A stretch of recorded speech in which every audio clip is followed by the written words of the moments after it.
নমস্কার সবরীর ডেলি লাইফে। আজকে দেখুন খাবার দাবার নিয়ে বসে গেছি। গরম গরম ভাত, চচ্চড়ি, আলু ভাতে ঝালঝাল করে মেখেছি, ডিম সেদ্ধ, এখানে ঝাল বড়া নিয়েছি, আর পেঁপে দিয়ে সয়াবিন বানিয়েছি, আর আমরা চাটনি করেছি। আজকে সকাল থেকে প্রচণ্ড বৃষ্টি হচ্ছে, মানে কাল রাত থেকে বৃষ্টি হচ্ছে, একভাবে বাইরের দিকে বৃষ্টি পড়ছে। খাওয়া শুরু করছি বন্ধুরা। প্রথম চচ্চড়ি দিয়ে খাচ্ছি।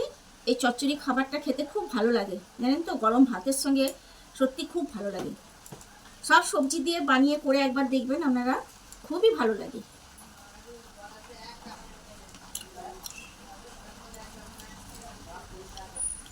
সত্যি নিজে বানাইছি বলে নয়, দারুণ অসাধারণ হয় খাবারটা। দারুণ দারুণ। আর এটা পেঁপে দিয়ে বানাইছি, সয়াবিন, দারুণ লাগে।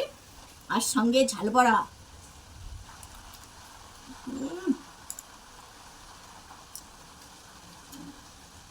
দারুণ।